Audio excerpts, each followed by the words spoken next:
नमस्कार. आकाशवाणी औरंगाबाद केंद्राच्या सायंकालीन बातमीपत्रात मी शुभांगी बिंदू आपलं स्वागत करते. श्रीलंकेतल्या वेसाक दिन महोत्सवात सहभागी होण्यासाठी पंतप्रधान नरेंद्र मोदी आज दुपारी रवाना झाले. पंतप्रधानांची ही श्रीलंका भेट 2 दिवसांची असून यात पंतप्रधान श्रीलंकेच्या नेत्यांच्या भेटीही घेणार आहेत. महाविद्यालयं आणि विद्यापीठांमधल्या शिक्षकांना 7व्या वेतन आयोगानुसार वेतन देण्याबाबतची घोषणा एका महिन्यात होईल असं केंद्रीय मनुष्यबळ विकास मंत्री प्रकाश जावडेकर यांनी म्हटलं आहे.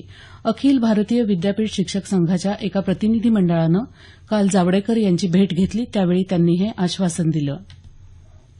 भारतीय जनता पक्षाचे प्रदेशाध्यक्ष खासदार रावसाहेब दानवे यांनी शेतकऱ्यांविषयी केलेल्या कथित आक्षेपार्ह विधानाच्या निषेधार्थ राज्यात आज ठिकठिकाणी निषेधात्मक प्रतिक्रिया उमटल्या.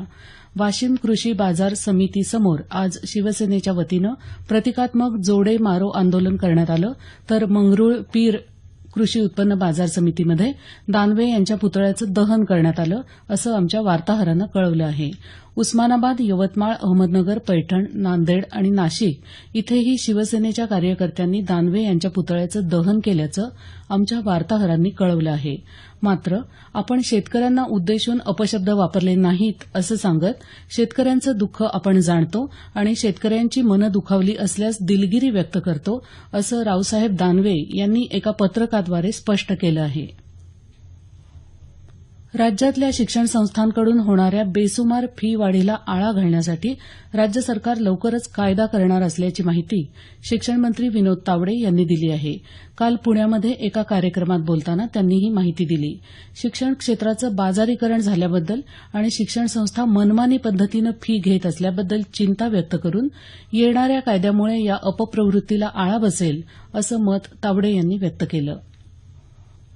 मराठवाड्यातल्या 8 जिल्ह्यातल्या एकूण 11,457 रास्त भाव दुकानांमध्ये ई-पॉज यंत्रांद्वारे व्यवहार केले जाणार असून आतापर्यंत 6,448 दुकानांमध्ये ही यंत्रं बसवण्याचं काम पूर्ण झाल्याची माहिती राज्याचे अन्न आणि नागरी पुरवठा तसंच ग्राहक संरक्षण मुख्य सचिव महेश पाठक यांनी दिली आहे. संपूर्ण मराठवाड्यात अन्नधान्य पुरवठा बायोमेट्रिक पद्धतीनं करण्यासंदर्भात आज जिल्हाधिकारी कार्यालयात बैठक झाली त्यावेळी ते बोलत होते. ही यंत्र बसवण्याचं काम 3 टप्प्यांमध्ये होणार असून पहिल्या 2 टप्प्यातलं लातूर, नांदेड, उस्मानाबाद, हिंगोली आणि जालना जिल्ह्यांचं काम जवळपास पूर्ण झाल्याचं आणि तिसऱ्या टप्प्यात औरंगाबाद, परभणी आणि बीड जिल्ह्यातलं काम सुरू होणार असल्याचं त्यांनी सांगितलं. अन्नधान्य पुरवठ्यामध्ये पारदर्शिता आणण्यासाठी या सर्व प्रक्रियेचं संगणकीकरण सुरू झालं असून त्यानंतर रास्तभाव दुकानांमधून झालेलं धान्य वितरण ऑनलाईन पाहता येणार असल्याची माहितीही पाठक यांनी यावेळी दिली. बुलडाणा जिल्ह्यामध्ये स्वाईन फ्लूनं 2 जणांचा मृत्यू झाल्याचं वृत्त आहे. बुलडाणा शहरात एकाचा तर मलकापूर जवळच्या दाताळा या गावी एकाचा मृत्यू झाला आहे. या दोघांच्या स्वाईन फ्लू तपासणीचा अहवाल पॉझिटिव्ह आला होता. याशिवाय जिल्ह्यातल्या अन्य 12 जणांनाही या रोगाची लागण झाली असल्याचं आमच्या वार्ताहरानं कळवलं आहे. या रोगाचा प्रसार होऊ नये यादृष्टीनं नागरिकांनी गर्दीच्या ठिकाणी जाणं टाळावं अशी सूचना प्रशासनानं दिली आहे.